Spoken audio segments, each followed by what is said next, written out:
I'm convinced that Kaihura was very loyal to Museveni. He will never ever betray Museveni. But Museveni was convinced that Kaihura was a threat, and you saw how they took him out.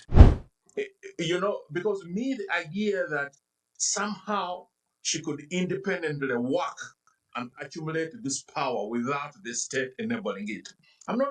This is a state that wants to tell us they can come and trade Besigye and plotting in Nairobi and record him plotting, and that in Kampala they are not able to see Among accumulating this power. I don't buy it. Thank you. Nobody's buying that narrative. Oh, the state didn't know. Oh, Anita Among is this sophisticated like Sabaranyi.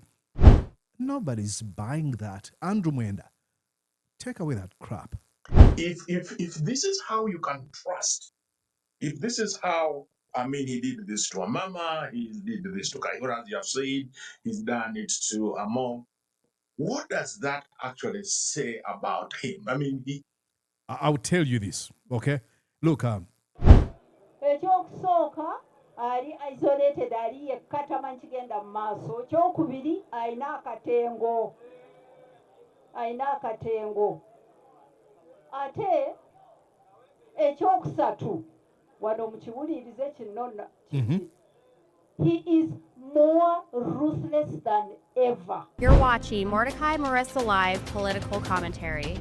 Please consider subscribing to help grow Uganda's Voices of Struggle ecosystem. Thank you. I cannot appreciate you enough for using your valuable time to always go on social media, break down things for people.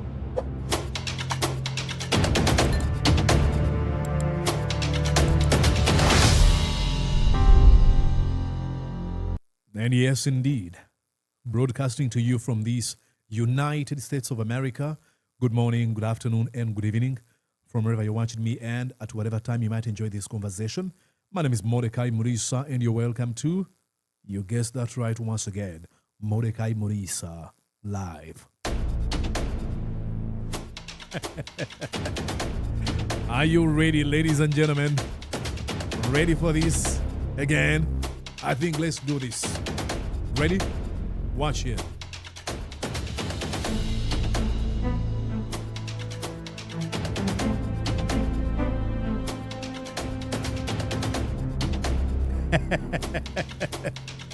I do enjoy this music. And I'm so glad that you're able to put up with my craziness. I know some of you want to be like, Mordecai, go straight to the point. I hate your drama. I hate your craziness. I am sorry. There's some folks who be like, Mordecai, if you don't do that, I won't watch. So I serve you both, and then blame it on my personality. I think I belong to the temperament called sanguine 2.0, actually. I'm trying to trace a little bit of melancholy in me, and probably there's 0. So if you're there and you're phlegmatic, or what is the other temperament, or choleric, I understand, but you're looking at a sanguine. Ladies and gentlemen, tonight, I'm going to be talking about another Muhoozi stooge.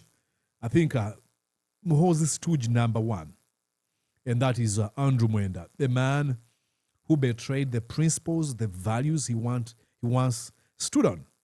He shouted against the lawlessness and impunity, the abduction and torturing of innocent people. He wrote about the theft, embezzlement of government funds, to mention but a few. Now, he's a proud member of the Museveni kleptocracy, thugocracy, actually. It is really, really sad, but at least it tells us that every person has a value.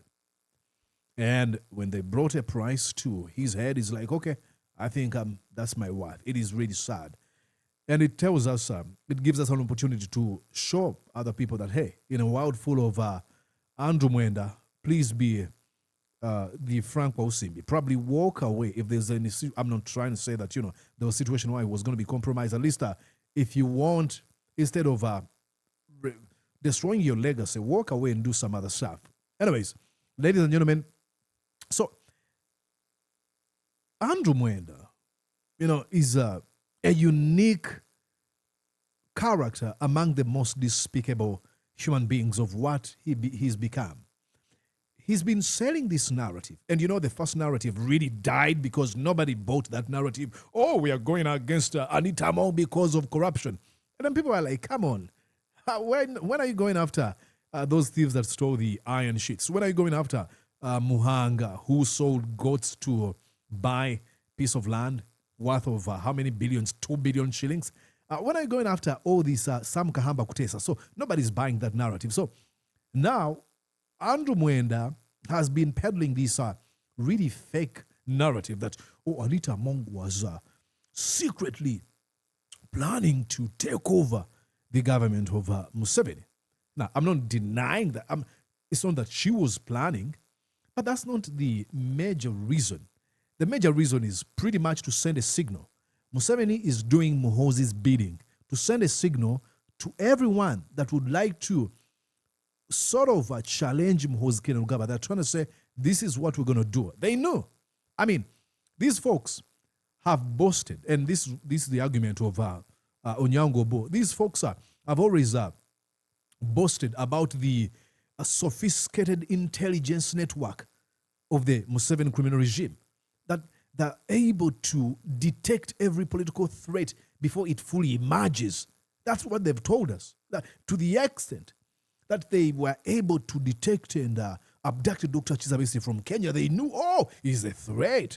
Museveni has this sophisticated intelligence. So when they say that's the same thing Anita Among had some presidential plot, the narrative doesn't add up at all. So that's what he pretty much said, because Andrew Mwenda was peddling this, this is what she was doing. Listen here, and we're gonna break down this together. Listen to Andrew Mwenda. Oh, okay. Lost the mayoral race. She called him to sympathize and empathize with him. When he defeated us, he's called Brian for them. She's the one who moved across the whole country. I have a young friend. He's called Brian Kaboyo. He was recently defeated as mayor of Hoima. So he was telling me a story of how, when he lost the mayoral race, she called him to sympathize and empathize with him. Now imagine how many people. This is a small mayor in Hoima there. Yeah. Hoima City, and So? you're calling them as the powerful speaker that she was. Imagine just how many people she has called and reassured. I have another friend I was talking to the other day. He said he had a contract to do some work. The contract was the people in the ministry were manipulating him out, and the friend says, "Let me take you to Among." He takes him to Among, and Among calls the PS who speaks Lusoga, and Among speaks in Lusoga to this PS and restores his contract. And that's what they do. This is not like an exception. This is not an isolated thing like Among does. I mean, we all know the phrase "Gamba no." This is what people do. It's not something special that Among did. Oh, she called this and so, and the contract was restored. People do this every day on when they're caught by traffic officers. Gamba no. So that's special. Oh, this is how creative Anita Among was. She's a Speaker of Parliament for crying out loud. So listen to this bogus narrative. She never said anything from this guy, but she just helped him. So you see that the people who worked with her at a personal level or who went to her for assistance, she was able to create a personal connection to them. A person like that in an electoral college becomes powerful. And as Robert is therefore saying, and this is what Robert had not pointed to, that even if this is a desire of Museveni to have the constitution amended so that Parliament is the one that elects the president, you don't want to have a speaker of such influence, because then she can have herself elected. She can get impeached or vote of no confidence passed. I mean, is that how the military regime operates? Is that how it works? That's a military regime. You think Anita Among would organize an election in Parliament where the Special Force Command is not deployed? Who are you kidding? This is like hogwash. So I think that Anita's biggest weakness, beyond the fact that she was blind to the kind of political costs that come from ostentatious public display of ostentation, and yet you're a public official, she also lacked the understanding of how power is organized in a revolutionary movement like the NRM, that there is always a boss, and never try to accumulate that amount of power. And people who tried, like Amama Mbabazi, like Chikale Kaihura, followed exactly that path. So is this gentleman trying to say that Anita Among was trying to use her influence and her power the way Kale Kihura did? And Kale Kihura had Boda Boda 2010, the crime preventers, and a few other groups. So Anita Among was trying to do the same by calling a councillor in Kapiere Bong, saying, hey, I am sorry you lost the election. Oh, really? In fact, Who is buying this? Who is this for? I'm convinced that Kaihura was very loyal to Museveni. He will never ever betray Museveni. But Museveni was convinced that Kaihura was a threat, and you saw how they took him out. Mm-hmm. And it is Kale Kaihura who recruited By the way, Anita Among to NRM. Are you guys aware? When he was Inspector General of Police, she was in FDC. He's the one who recruited her, behind the doors, took her to the president, and brought her into the fold, even though she was an independent FDC MP. The fact that she did not see his career path and how it ended, Kale was a very powerful person. And she came and accumulated equivalent power as Kaihura had, and she has suffered the same fate. She didn't come any close. Well, she played the same Museveni politics like I've argued here. Anita Among is the student, perfect student of Museveni's politics. She watched him and was like, okay, if this is the kind of politics Museveni practices, can I take it to its logical conclusion? Museveni allows Bobi Wine to run for president, but abducts some of his bodyguards, foot soldiers, supporters, tear gases him, abducts him, tortures him, does all those kind of things. Then, in Anita Among's mind, is like, what do I do instead of going through this? I'm going to make sure nobody runs against me. I would rather kill them and find ways of how I can prevent them from being registered or appearing on a ballot box or ballot paper. Now, of course, the Batoro say, Ningambera Balinsi, Baligur Kuhura, meaning I'm telling those who are here on earth so that those up there can hear. So if you are trying to accumulate a lot of power, please be careful. There can only be one bull in the crowd. That's not funny. have an issue with both the line you and Andrew and Robert are taking, because there are two things. The cost to Museveni. I mean, if he can enable, because Uganda, let's face it, is a security state, and you know all these things Among could have done. There's no way that you know, because me the idea that somehow she could independently work and accumulate this power without the state enabling it. I'm not. This is a state that wants to tell us that they can come and trade Besigye and plotting in Nairobi and record him plotting, and that in Kampala they are not able to see Among accumulating this power. I don't buy it. Thank you. Nobody's buying that narrative. Oh, the state didn't know. Oh, Anita Among is this sophisticated like Sabaranyi. Nobody's buying that. Andrew Mwenda, take away that crap. Yeah, except if it is by design. Or in fact, if it is true, then the Ugandan state is probably a paper tiger. Thank you. If it is true, then the Ugandan security apparatus is paper tiger. You know, you can have it both ways. You know, you can eat your cake and have it at the same time. Either we have a paper tiger kind of intelligence, or because how do you explain that? But both cannot be. All of them cannot be true. Exactly. The second one is the reputational cost to Museveni. If this is how you can trust, if this is how, I mean, he did this to Amama, he did this to Kaihura, as you have said, he's done it to Among. What does that actually say about him? I mean, I'll tell you this, okay? Look, Charles Onyango-Obbo is being restrained here. He's not going to be as bombastic and screaming and yelling like I'm doing right now. But he's pretty much saying, I'm not buying that stupid narrative. And two, he's wondering, what sort of a hypocrite, what sort of a user, an opportunist Museveni is. If you're going to use all these people who come and serve you, are loyal to you, but in you there's no space to allow them to be ambitious as yourself, what kind of a person are you? That's what he's asking. And I'll tell you, he's a narcissistic thug who has never gotten over the Bush War. He looks at this country as though he's still in 1980 fighting Tito Okello Lutwa and Apple Milton Obote. He's never gotten past that past. It's really sad. Because how do you convince me that a man has been in power for 45 years? Even if I was to buy that narrative of Andrew Mwenda, what does it say about, like he's asking, what does it say about Museveni? Like, Museveni still has interest in being president after 45 years? It probably makes him the least, the least trust, the guy in Uganda whom you should not travel with to the funeral because you are not sure he will bring. Exactly. The least trustworthy person in the entire country. A man who has no friends. And don't take my word for it. I'll go on and show you something here, ladies and gentlemen.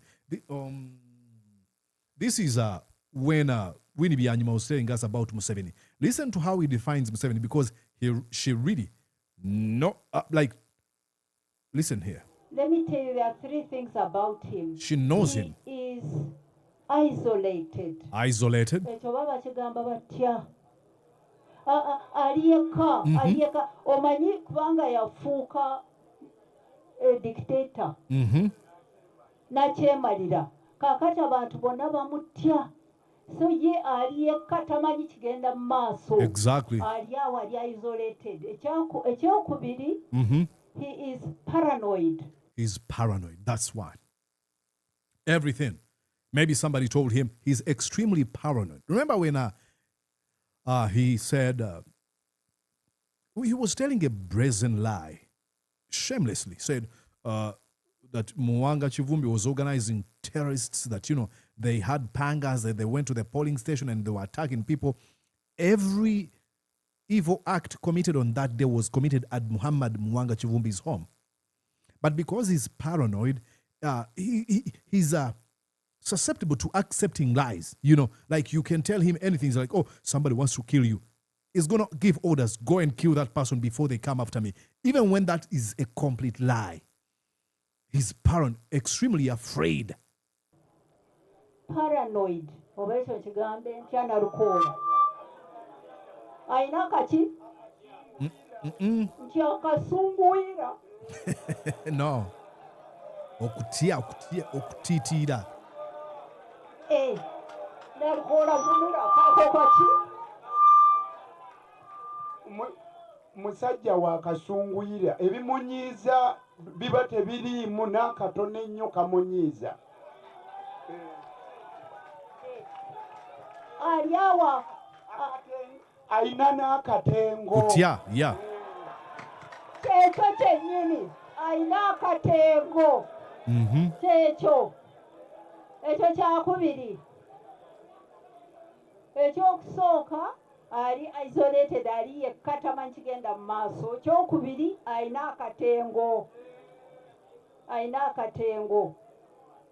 Ate ekyokusatu wano mukiwulirize kinona. He is more ruthless than ever. Exactly. That it doesn't really take much to threaten him. That's why he's going after. You don't have to convince him of anything. You tell him, he'll be like, okay, Anita Among is actually like, hey, do this. There's no a plot Anita Among was, Anita Among is an excited lumpen, okay, who didn't believe the amount of money that was at her at her disposal to steal. And when she started stealing, Mose Radio has wonderful lyrics. He sings and says, wait a second, I'm forgetting those lyrics of Mose Radio. He says, I'll remember the lyrics, but once she started stealing. She's like, oh, I can actually do this. I can buy this house. I can buy this car. She was just excited. There's no way she was planning nothing. She doesn't have that that ability. I mean, he actually said this. You're gonna go on and watch this podcast. He said this. She lacks the substance. She was just excited. It damage to the bigger issues, and you touch on this because this Among thing is so high profile, it has raised the argument of selective behavior. I saw this video, someone is saying, oh, Among was not even the Ayatollah of the Quran. Mm-hmm. She was a small She was just of a province in Afghanistan. Yeah. So they are actually saying that, okay, then, you can't, whatever her sins, you can't be seen to be treating only her like this. The people just see too many other people whom they think action should be taken against and are going away. So in that sense, the system takes a double hit. To the reputation of Museveni, but also to the whole edifice of the NRM. It is hypocrisy and it is selectiveness and double standards. Period. I mean, that's in the entire podcast. That's the part I really enjoyed. He pretty much summed up what makes of Museveni, what explains Museveni as a human being, as a president, as a politician. What explains the Museveni criminal regime and the National Robbers Movement, NRM, resisting the service to Ugandans. Okay, I understand. And you're going to listen to what Andrew Mwenda says. But what I was coming to is, Mose Radio says, omukwano nti mazima ogendera dda ebintu by'omukwano simanya mazima ogendera ddala ng'eyalwala kookola okulemala. Once you start love, you're going to take that route and you may never recover. And that's what Anita Among had become. When she started stealing, yagendera ddala ng'eyalwala kookola n'alemala. Says, okay, I can now steal 5 billion shillings. Oh, nobody's going to ask me. I'm being protected by Museveni. And then once you start amassing this wealth, you're going to have friends. And of course, you might have those presidential ambitions. But working with Museveni, you know how he's treated other people. The reason as why that, doing all these dramatic, raids on her house and confiscating vehicles and stuff, it's not because, she's a threat. No, they are helping Muhoozi send a signal to whoever that might be interested in running for president or threatening the transition plans of Museveni and Muhoozi Kainerugaba. Charles, I want to Andrew. Let me respond to Charles on that. Let's go here to Andrew when responding to that. The securities normally 6. He needs to give you a lot of power, but that power comes as a poisoned chalice. In the sense that you need to accumulate a lot of power to help him get the votes in parliament, He's talking about Museveni. Achieve certain goals he wants in security. But so in other words, he deliberately gives you that power and allows you to accumulate it until such a point when he feels that that power is becoming a threat to his interest. Then he neutralizes you. Yeah, but now what does that say about him? Like he didn't explain. What does that say about him? He's a hypocrite. He's a user. He's an opportunist. But he goes on to defend him against any other candidate. At one time he says, before Mugisha Muntu had a political party or even ran for president, Mugisha Muntu, me. If Mugisha Muntu started a party, I would join and I would go and I would now start mobilizing for him. I would campaign for him. Mugisha Muntu has a political party. You are using him as a scapegoat because he wasn't running or even didn't have a political party. He has a political party. He ran for president. You've never campaigned for him.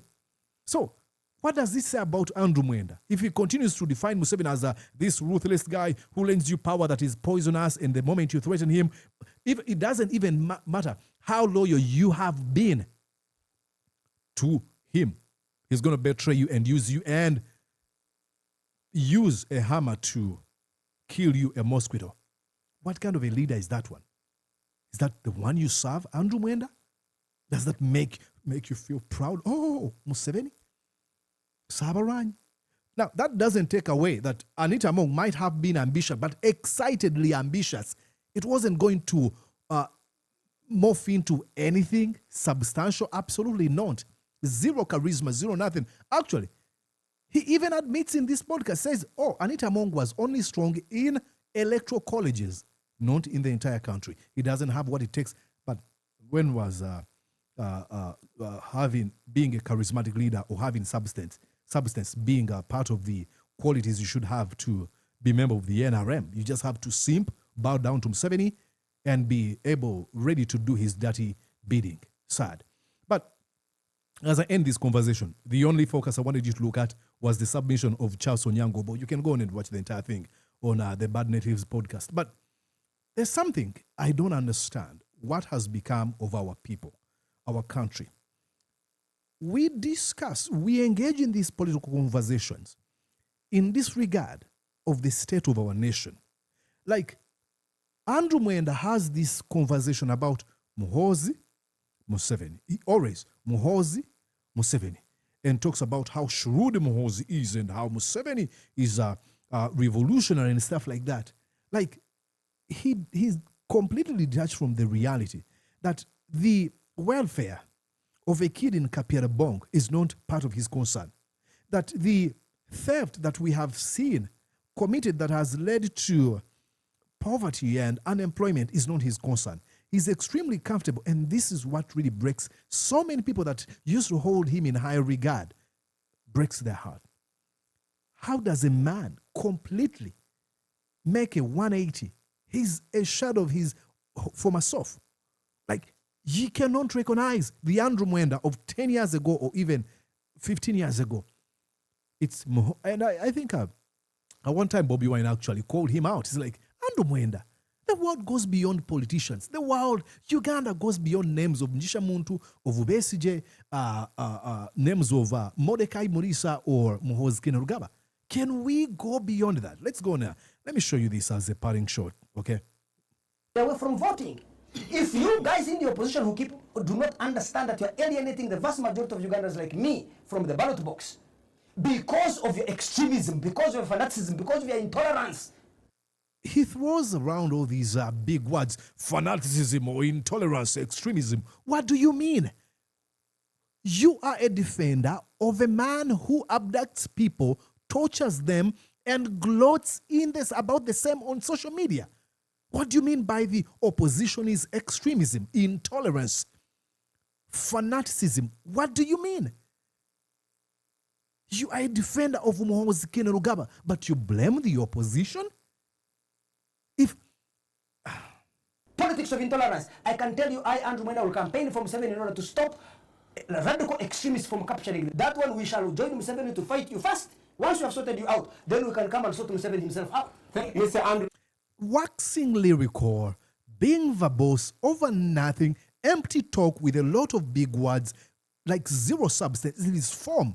But he's convinced himself that he's this voice of reason and conscience. So, let me show you, because you know. No, it means nothing. Mwenda's mind has been locked up into one box. Mr. Andrew Mwenda's mind has been locked up into one box in a box that only has Museveni, Besigye, and Montu. That is how limited his mind is. I want you to know that Uganda is bigger than Museveni, Besigye, and Montu. 2, you insist that this is between Museveni and the opposition, or NRM and the opposition. I have news for you. I am here as an independent member of parliament, independent in the real sense of the word. I did not come here to support Besigye or Museveni or Muntu or Mwenda. I come here to support values, the values that you talk about. I've been following Museveni. He was saying these very things when he was my age. Look at that smug on his face. Look at that condescending, facial expression. I don't know. These people, all they think about is Museveni, Muhoozi, Bobi Wine, Muntu. Nobody Mao. It makes no sense.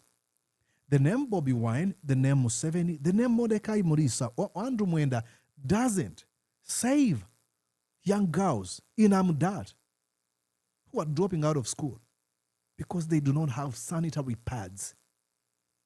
The name Mordecai Morisa doesn't save kids who are dropping out of school and resorting to cheap waraji and drugs, miraa, because they have been sent back home because they cannot pay 20,000 shillings as school fees in Nakapereperiti.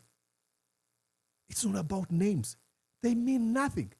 Zero. It's not about how you look, whether you think you're handsome or beautiful, whether you have a nice coat, whether you think your name sounds so. It has nothing. Like Museveni is nothing. We are nothing. Can we care about the lives of the people, the welfare of our people? Andrew Mwenda abandoned that. It's sad.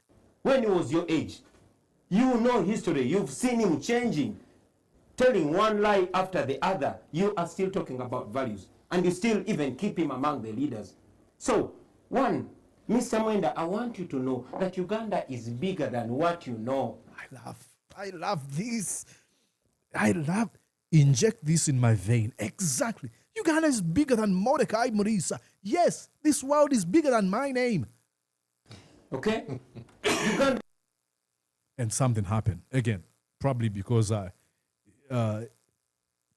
he made that great point. You get it, ladies and gentlemen. So I'm so glad that even in that conversation that is usually friendly, they are, hey, my guy, oh, Charles Onyango-Obbo, hey, Robert Kabushenga, Andrew Mwenda, we are friends. Let's talk about this. See, we are buddies. We are not going to be as explosive and bombastic as those lumens of Bobby Wine like Mordecai Morisa. At least I'm so glad that, Onyango-Obbo is able to throw in that veiled punch. But I don't buy your stupid narrative. I love it. You let me know what you think. You let me know what you think. But ladies and gentlemen, let us never forget our country, Uganda. It's not about me. It's not about Mwenda. It's not about Museveni or Bobby Wine or Muhozi. No. As we speak right now, go to the Murago Cancer Institute. Patients are sleeping on the ground, on the floor.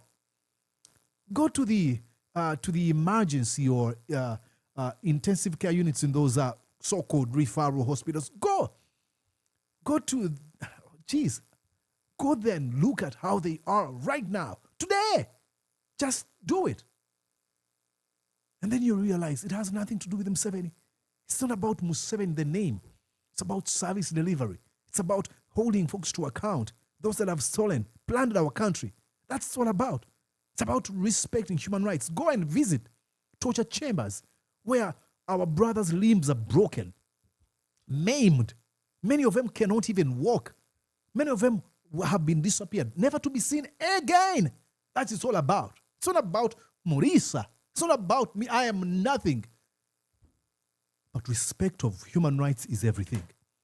Treating people with kindness and fairness and compassion and love is everything. Holding lawless thugs in the government is everything. Holding them to account.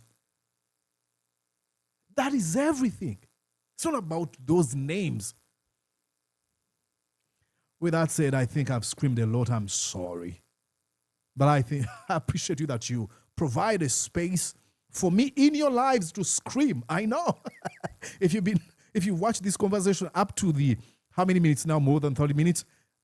I'm so glad that you're able to be like Mordecai. I know you scream a lot, but I will be patient with you. Thank you. Thank you. I mean, we need somebody to scream. Maybe one of us should scream. And I provide this platform to scream. And I hope one day a Ugandan, a patriot one, will rise up to the occasion and a new chapter will be opened in our country. Bye-bye for now. Did you enjoy what you just watched? I'm sure they did. I'm going to guess that you did. How about you consider subscribing to Mordecai Morisa Live YouTube channel? Thank you.